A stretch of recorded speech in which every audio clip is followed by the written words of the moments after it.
आज सदन पटल पर प्रस्तावित विषय पर अपना वक्तव्य देने के लिए उपस्थित हूं। मान्यवर, मैं अपने वक्तव्य को प्रारंभ करने से पहले इस सभा से एक प्रश्न पूछना चाहूंगा। वह कौन सी चीज है जिसे हम देख तो सकते हैं परंतु छू नहीं सकते? महोदय, यही प्रश्न सन 1947 से पहले कक्षा में किया गया था। उस समय विद्यार्थियों ने इसके अनेक अनेक उत्तर दिए। किसी ने कहा कि हम आकाश को देख तो सकते हैं परंतु छू नहीं सकते। किसी ने कहा हम सूरज को देख तो सकते हैं परंतु छू नहीं सकते।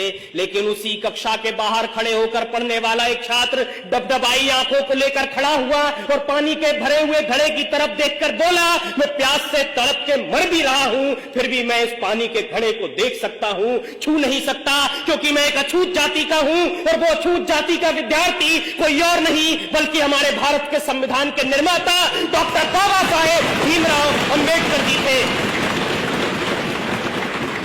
आज 75 वर्षों के बाद कक्षा भी वही है, सवाल भी वही है, पानी का घड़ा भी वही है, परंतु अगर कुछ बदला है तो वो ये कि किसी भी जाति का छात्र हो वो सबके साथ में बैठकर पढ़ भी सकता है, खेल भी सकता है, पानी भी पी सकता है। और इतना ही नहीं, इस देश के सर्वोच्च पद पर बैठकर एक आदिवासी महिला राष्ट्रपति के रूप में प्रगति का मार्ग प्रशस्त कर सकता है। ये ताकत दी है हमको हमारे संविधान ने।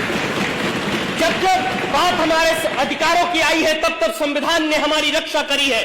फिर वो आईपीसी की धारा 377 से जूझ रहे परलैंगिक समाज के लोग हो, या श्रीकांत बोला जैसे दिव्यांगजनों के लिए शिक्षा के अधिकार हो, या महिलाओं के लिए दहेज कुप्रथा का बोझ हो, संविधान ने हमेशा से रक्षा कर एक सूत्र में बांधने का काम किया है।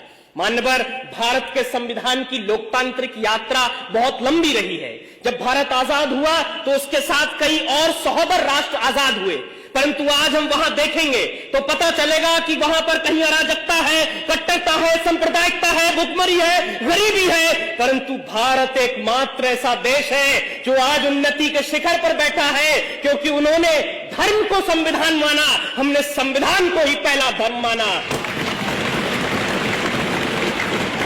लंदन में मुस्कुराते हुए कवि चर्चिल ने कहा था कि ये देश आजाद हो भी जाए तो बहुत दिन तक टिकेगा नहीं, ये टूट कर बिखर जाएगा।